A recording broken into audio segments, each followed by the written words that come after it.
اس کا معنی ہے کیا کہتے ہیں اس کو، یہ جیسے ہم نے کہا جمع کرنا، ملانا، لکھا جائے، صحیفہ، فرض، حکم وغیرہ وغیرہ۔ اب اصطلاحی تعریف اس کی کیا ہے؟ شرعاً علماء نے اس کی کیا تعریف کی ہے؟ کہتے ہیں کتاب مستقل حیثیت کے حامل مسائل کے مجموعے کو کہتے ہیں۔ کتاب اس مجموعے کو کہتے ہیں، اس چیز کو کہتے ہیں جس میں بہت سارے مسائل بیان کیے جائیں۔ جیسے کوئی بھی کتاب جب ہم لیں گے اس میں بہت سی چیزیں بیان کی جاتی ہے۔ مثلا ہمارے پاس جو کتاب ہے اس میں طہارت کے مسائل بھی آ گئے، نماز کے مسائل بھی آ گئے، زکوٰۃ کے مسائل بھی آ گئے، حج کے مسائل بھی آ گئے، ارکان ایمان بھی آ جائیں گے، ارکان اسلام بھی آ جائیں گے، ہے نا، بیوع کا مسئلہ بھی آ جائے گا، نکاح کا مسئلہ بھی آ جائے گا۔ تو یہ تمام جتنے مسائل اس میں جمع کیے گئے، اس لحاظ سے اس کو کہا جاتا ہے کتاب۔ تو یہ کہہ رہا ہے اصطلاحی تعریف یہی ہے کہ کتاب مستقل حیثیت کے حامل مسائل کے مجموعے کو کہتے ہیں، خواہ وہ کئی انواع یعنی ابواب پر مشتمل ہو یا نہ ہو۔ یہ ضروری نہیں ہے، ممکن ہے کتاب بعض اوقات کئی ابواب پہ مشتمل ہوگی اور بعض اوقات کئی ابواب پہ مشتمل نہیں ہوگی بلکہ مختصر ہوگی۔ بعض اوقات کوئی کتاب لکھتا ہے 10 پیج کی، 20 پیج کی، ہے نا، اور کوئی لکھتا ہے 1000 پیج کی، 2000 پیج کی۔ یہ اس کو اپنی مرضی ہے، اس کے اندر کتنی علم کیا کہتے ہیں علمی صلاحیت ہے، یا اس کے پاس کتنا علم ہے، یا اس کے پاس کتنا وقت ہے۔ وقت کے حساب سے، علم کے لحاظ سے وہ کتاب لکھتا ہے۔ اور کتاب میں بعض اوقات ابواب بھی آتے ہیں، بعض اوقات ابواب کے بغیر بھی کتاب لکھی جاتی ہے۔ تو بہرحال مختلف مسائل کو ایک کتابی شکل دی جاتی ہے اور اس کو کہتے ہیں کتاب۔ لغوی وضاحت: پاکیزگی، اب جو طہارہ لفظ طہارہ اوپر آیا، یا اب اس کی یہ کیا کہتے ہیں شرح کرے گا۔ کہتے ہیں پاکیزگی، صفائی ستھرائی، پاک ہونا، پاک کرنا، سب اس کے معانی ہیں۔ کس کے معنی؟ یعنی طہارت کے۔ طہارت کے یہ لغوی معنی ہے۔ ایک معنی ہے پاکیزگی، صفائی ستھرائی، پاک ہونا، پاک کرنا، سب اس کے معنی ہیں یا معانی ہے۔ اور یہ بابی طہورا یطہرو یا نصرا اور نصرا اور کرما کا مصدر ہے۔ لفظ طہور تاکہ ضمہ کے ساتھ، تاکہ ضمہ کے ساتھ جب آئے گا، پیش کے ساتھ جب آئے گا، اس کا معنی ہوتا ہے پاک کرنا، کا چیز کرن پاک۔ بابی باب طہورا سے مصدر، طہورا سے مصدر ہے۔ اور لفظ طہور تاکہ فتح کے ساتھ پاک یا پاک کرنے والا، پاک یا پاک کرنے والا۔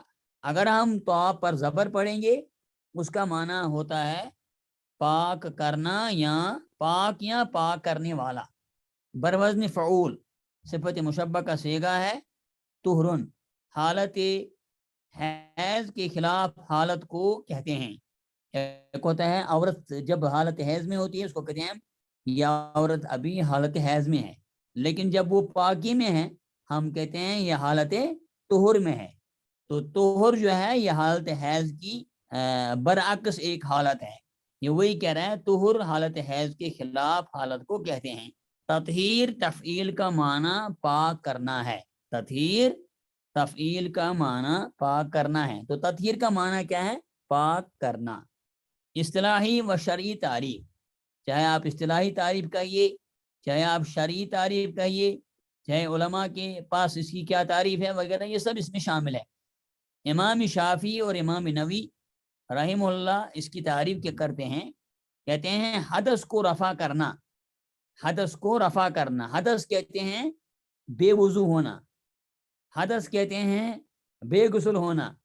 حدث کی 2 قسمیں ہیں، یہ آپ لوگوں نے پڑھا ہوگا اور یہ آپ لوگوں نے اہل علم سے اپنے اساتذہ کرام سے سنا ہوگا۔ حدث کی 2 قسمیں ہوتی ہے، حدث اکبر اور حدث اصغر۔ حدث اکبر کہتے ہیں جس سے بے غسل ہونا، کوئی انسان جنبی ہو گیا، کسی انسان نے اپنی بیوی سے مجامت کر لی، یا اسی طرح سے کوئی آدمی محتلم یہ ہو گیا، اس کو احتلام ہو گیا، تو اس کو اب کیا کرنا ہے؟ اس کو غسل کرنا ہے۔ یہ آدمی جو ہے یہ حدث اکبر کا شکار ہے، اب اس کو حدث اکبر زائل کرنا ہے، اس کو غسل کرنا ہے۔ حدث اکبر ہے جیسے وضو ٹوٹ گیا ہے نا، تو حدث کی دو قسمیں ہیں، حدث اکبر اور حدث اصغر. تو کیا امام شافعی اور امام نووی رحمہ اللہ اس کی تعریف کرتے ہیں، کہتے ہیں حدث کو رفع کرنا، یعنی طہارت کو کہتے ہیں، طہارت کے معنی ہے حدث کو رفع کرنا. کیا مطلب؟ یعنی دور کرنا. ابھی مثال کے طور پر میں ہوں یا آپ ہیں یا ہم میں سے کوئی مسلمان ہے، وہ بے وضو ہے، ابھی عشاء کی نماز ہونے جا رہی ہے، اذان ہو گئی، ہاں ہم اٹھیں گے، ہم سب سے پہلے چونکہ میں بے وضو ہوں، مجھے وضو نہیں ہے، میں جاؤں گا باتھ روم میں جاؤں گا پانی لے کر، میں وضو کروں گا. تو میں اپنے حد سے اصغر کو دور کر رہا ہوں، رفع کر رہا ہوں. اسی طرح سے نجاست کو زائل کرنا، اگر کپڑے میں کہیں نجاست لگی ہے، جگہ میں نجاست گندگی لگی ہے، تو گندگی کو دور کرنا، گندگی کو ہٹا دینا، اس کو دھونا، اس کو زائل کرنا، ان سب کا نام ہے طہارت. یہ کس کی تعریف ہے؟ یہ امام شافعی اور امام نبی رحمہ اللہ کی تعریف ہے. اسی طرح سے ائمہ حنابلہ، یعنی جن کو ہم کہتے ہیں حنبلی، مالکی، یعنی حنابلہ ان علماء کو کہتے ہیں جو امام احمد بن حنبل رحمہ اللہ کے فالورز ہیں، جو ان سے مسائل لیتے ہیں. مالکیہ وہ علماء ہیں جو امام مالک رحمہ اللہ کے مقلد سمجھ لیجیے، یا ان کے مسائل لیتے ہیں، ٹھیک ہے، ان کے مسائل کے پیچھے پیچھے پڑھتے ہیں، ان کو کہتے ہیں ائمہ مالکیہ. ان کی تعریف کیا ہے؟ وہ کہتے ہیں طہارت ایسی حکمی صفت ہے، حکمی طہارت ایسی حکمی صفت ہے جو اپنے موصوف کے ساتھ یا اس میں یا اس کے لیے نماز کے جواز کو ثابت کرے، نماز کے جواز کو ثابت کر دیتی ہے. یعنی یہ بھی وہی تعریف ہے، یعنی کہنے کا مطلب ہے کہ جب انسان بے وضو ہے، بے وضو سے وہ اٹھا، اس نے وضو کرنا شروع کر دیا، تو وضو کرنے والا اس کو کہتے ہیں موصوف، یعنی فاعل اس کو ہم کہتے ہیں. وہ گیا، اس نے وضو کیا، وضو کرنے کے بعد اس کو اب یہ طہارت جو ہے، طہارت اس کا نام ہے کہ اب اس کے لیے جائز ہے کہ وہ نماز ادا کرے، وہ نماز پڑھے، وہ نماز کے لیے کھڑا ہو جائے. تو یہ وہی کہہ رہا ہے کہ طہارت ایسی حکمی صفت ہے جو اپنے موصوف کے ساتھ یا اس میں یا اس کے لیے نماز کے جواز کو ثابت کر دیتی ہے.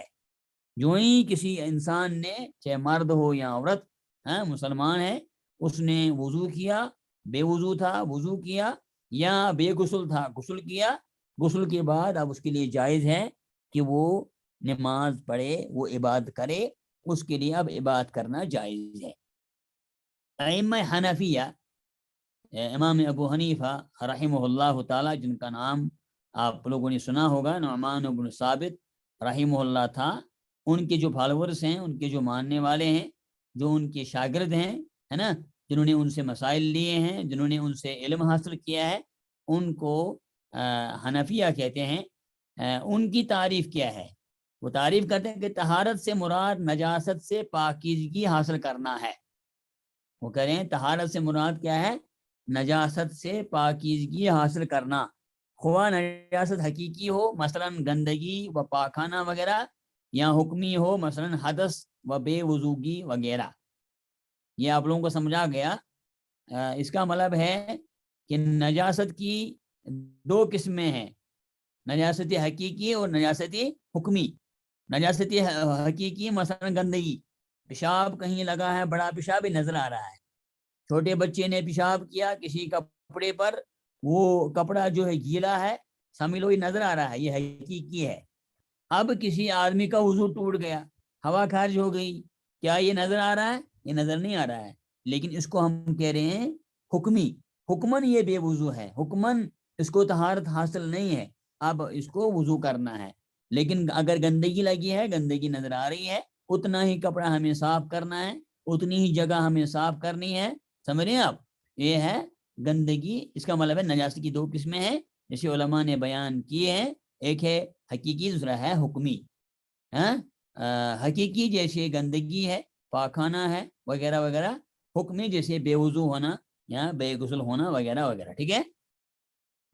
نمبر 3 ہے بس جس میں ایک ہی نوع سے متعلق مسائل بیان کیے جائیں، جس میں ایک ہی نو کے مسائل بیان کیے جائیں. یعنی پانی کہتا ہے پانی پاک ہے اور پاک کرنے والا ہے. یہ کہہ رہا ہے کہ ہاں جس میں ایک ہی نو سے متعلق مسائل بیان کیے جائیں. آگے چلیے نمبر 4 پر ہے لفظ میاں معاون کی جمع ہے, پانی کی جمع ہے. جیسے ہم نے پہلے بھی آپ کو اس کے بارے میں تھوڑی بہت جانکاری دی. ہم نے کہا جو میاں ہے یہ اصل میں معاون کی جمع ہے. اس کے جنس ہونے کے باوجود اس سے اختلاف انواع, مثلاً یہ کیا ہے آگے, ہاں مثلاً کنویں کا پانی, مثلاً کنویں کا پانی, جو سمندر ہے کنواں ہے اس کا پانی, سمندر کا پانی, کنویں کا پانی, چشمے کا پانی وغیرہ پر دلالت کے لیے جمع لایا گیا ہے. کہتے ہیں کہ اصل میں جو ہے پانی کو پانی ہی کہتے ہیں, صرف ماں کہتے ہیں, ماؤن پانی. لیکن جب بہت قسمیں جمع ہو گئی پانی, اختلاف انواع کی وجہ سے ہم نے پانی کو جمع لایا. مثلا سمندر کا پانی, کنویں کا پانی, آسمان بارش کا پانی, چشمے کا پانی, اولوں کا پانی, برف کا پانی, بارش کا پانی. جب اتنے سارے نام جمع ہو گئے اس کے بعد ہم نے اس کو معاون سے میاہ کر دیا, یعنی پانیوں, ہے نا, بہت سے پانی. اس کے بعد کہتا ہے اب ہے قرآن کریم کی دلیل, ادلہ قرآنی لائے گا یہ. اس طرح سے احادیث سے بعض ادلہ یہ بیان کرے گا صاحبی کتاب. اللہ تعالیٰ کا فرمان ہے, ارشاد ربانی ہے, ارشاد باری تعالیٰ ہے, وَأَنزَلْنَا مِنَ السَّمَاءِ مَاءً طَهُورًا, الفرقان آیت نمبر 48 یعنی 48. اور ہم نے آسمان سے پاک پانی نازل کیا. اس کا مطلب ہے کہ پانی جو آسمان سے اترے گا, آسمان سے نازل ہوگا, وہ پانی پاک ہے. وہ پانی خود بھی پاک ہے اور پاک کرنے والا ہے. یہ ہم آگے پڑھیں گے. آپ کو پتا ہے جس بھی پانی سے ہم طہارت حاصل کرنا چاہیں, پاکی حاصل کرنا چاہیں, اس پانی کے لیے, پاکی حاصل کرنے کے لیے شرط ہے کہ پانی خود بھی پاک ہو, تب جا کے پانی پاک کرے گا. ورنہ اگر پانی خود پاک نہ ہو لیکن خالی اس کو نام ہو یہ پانی, تو وہ پاکی کے لیے کافی نہیں ہے. بلکہ پانی کے لیے 2 شرطیں. اہم شرط یہ ہے کہ پانی خود بھی پاک ہو اور پانی دوسرے کو بھی پاک کرنے والا ہو. کبھی کبھار پانی پاک ہوگا لیکن دوسرے کو پاک نہیں کرے گا. کبھی کبھار اسی لیے علماء نے کہا ہے کہ پانی کے لیے یہ 2 شرطیں اہم ہیں. ایک تو پانی جو ہے پاک کرنے والا ہو اور پانی خود بھی پاک ہو. اللہ تعالیٰ کا فرمان ہے, اور ہم نے نازل کیا آسمان سے ماءً پانی, طہوراً پاک. ایک اور دلیل ہے, ایک اور مقام پر ارشاد ربانی ہے, وَيَنَزِّلُ عَلَيْكُم مِّنَ السَّمَاءِ مَاءً لِيُطَهِّرَكُم بِهِ, اور وہ تم پر آسمان سے پانی نازل کرتا ہے تاکہ اس کے ذریعے تمہیں پاک کرے. یعنی اللہ تعالیٰ کی وہ ذات ہے, اللہ تعالیٰ کی وہ ہستی ہے, ایسی ہستی ہے جو آسمان سے پانی نازل کرتا ہے تاکہ پانی کے ذریعے سے تمہیں پاک کرے. اب اگر اللہ تعالیٰ کی نعمت ہم پر نہ ہوتی, پانی نہ ہوتا, اللہ تعالیٰ پانی نہ برساتا, تو دنیا میں کیسے ہم پاکی حاصل کرتے, کیسے ہم نہاتے, کھاتے, پیتے, ہے نا, ہم زندہ رہتے. تو پانی جو ہے اللہ تعالیٰ کی بہت بڑی نعمت ہے. اور اس سے بھی ثابت ہوا کہ پانی نازل کرنے والا اللہ تعالیٰ کی ذات ہے, اور یہ بھی ثابت ہوا کہ آسمان سے نازل شدہ پانی جو ہے وہ پاک ہے, اس سے وضو کیا جا سکتا ہے, اس سے غسل کیا جا سکتا ہے. آپ لوگوں نے شاید سنا ہوگا, جو پرانے زمانے کے لوگ ہیں وہ جانتے ہوں گے, پرانے زمانے میں اتنی ترقی نہیں تھی کہ بعض اوقات پانی نہیں ہوتا تھا گاؤں میں, بعض اوقات شہروں میں بھی, پہاڑوں پہ بھی. تو لوگ جب برف باری ہوتی تھی پانی نہیں ملتا تھا, ہے نا, تو برف لاتے تھے باہر سے اور برف کو پگھلاتے تھے اور اس سے وضو کرتے تھے, اس کو پکانے میں استعمال کرتے تھے وغیرہ وغیرہ. تو یہ بھی اسی میں آئے گا کہ اللہ تعالیٰ کی وہ ہستی ہے, وہ ذات ہے جو تم پر آسمان سے بارش برساتا ہے, اور تاکہ تمہیں اس سے پاک کرے, تاکہ تم اس سے پاکی حاصل کرو. یہاں باقی چیزوں میں بھی پانی استعمال کیا جاتا ہے. نمبر 3, حضرت ابو سعید خدری رضی اللہ عنہ سے مروی ہے کہ رسول اللہ صلی اللہ علیہ وسلم نے فرمایا ان الماء طہور لا ينجسہ شیء، پانی پاک ہے اسے کوئی چیز ناپاک نہیں کرتی۔ آپ لوگ سب جانتے ہیں کہ مصادر کی بہت سی قسمیں ہیں، ان کو ہم کہتے ہیں مصادر اسلام، المصادر الاسلامیہ، یہاں آپ کہیں گے مصادر اسلام۔ مصادر اسلام بہت سارے ہیں، لیکن دو اہم ہیں، دو جو ہیں وہ بہت ہی اہم ہیں۔ پہلا ہے قرآن اور دوسرا ہے احادیث طیبہ، نبی وسلم کے ارشاد، یہ کیا کہتے ہیں ارشادات۔ تو سب سے پہلے مصنف نے قرآن سے استدلال کیا، قرآن کی آیات پیش کی، اب اس کے بعد احادیث طیبہ پیش کرے گا۔ ابو سعید خدری رضی اللہ عنہ سے مروی ہے کہ رسول اللہ صلی اللہ علیہ وسلم نے فرمایا ان الماء طہور لا ينجسہ شیء، پانی پاک ہے اسے کوئی چیز ناپاک نہیں کرتی، پانی پاک ہے اور اسے کوئی چیز ناپاک نہیں کرتی۔ تو اس سے ثابت ہوا کہ پانی جو ہے پاک ہوتا ہے، اور یہ جو تفصیل بعد میں آئی کتنا پانی پاک ہوگا کتنا نہیں ہوگا وہ آگے آئے گا، لیکن مطلقاً یہاں دلیل ہے کہ پانی پاک ہے اور پانی کو کوئی چیز نجس نہیں کرتی۔ نمبر 4، سمندر کے پانی کے متعلق آپ صلی اللہ علیہ وسلم نے فرمایا، ابھی تک کس پانی کے بارے میں بیان ہو رہا تھا؟ آسمان کے پانی کے بارے میں، یعنی آسمان کا جو پانی ہے وہ پاک ہے، ٹھیک ہے۔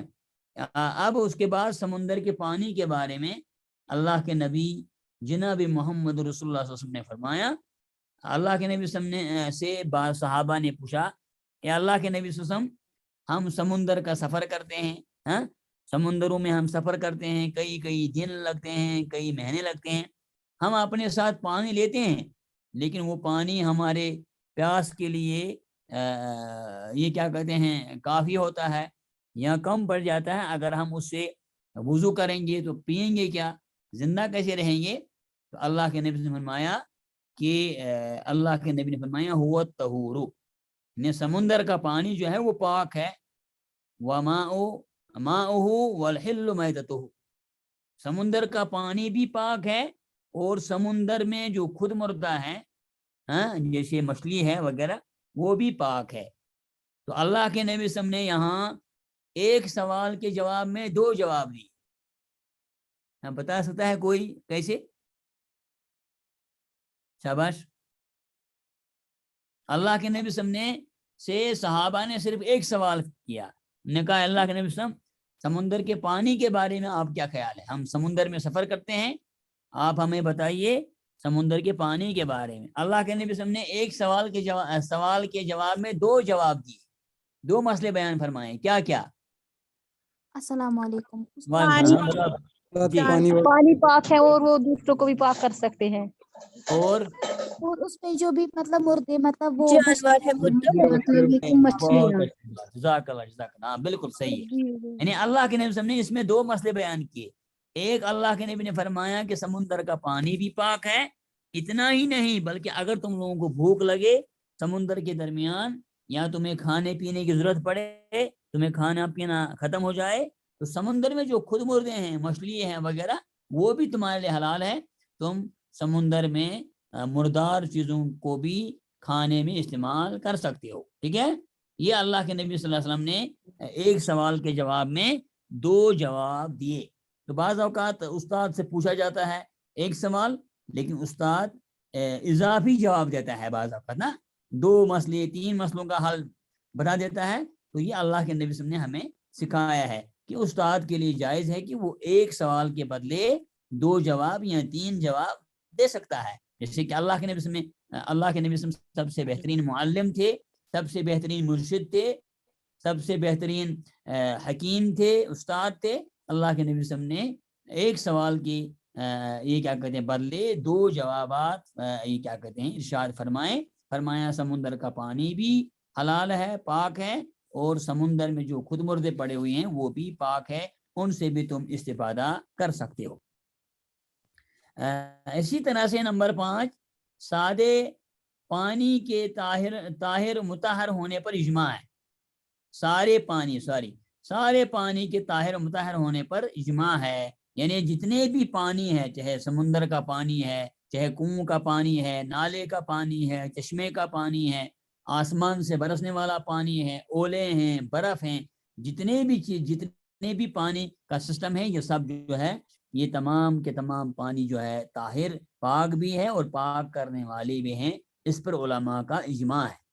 اجماع کا مطلب یعنی اتفاق علماء کا ہے، صحابہ کا اس میں اتفاق ہے، تابعین کا اس میں اتفاق ہے، اہل علم کا اس پر اتفاق ہے کہ پانی کی جتنی بھی قسمیں ہیں ان سب پانی کو آپ استعمال کر سکتے ہیں، اس سے پاکی حاصل کر سکتے ہیں، وہ پاک بھی ہیں، پاک کرنے والے بھی ہیں، اور ان چیزوں کو آپ کھا بھی سکتے ہیں، استعمال بھی کر سکتے ہیں، ہے نا۔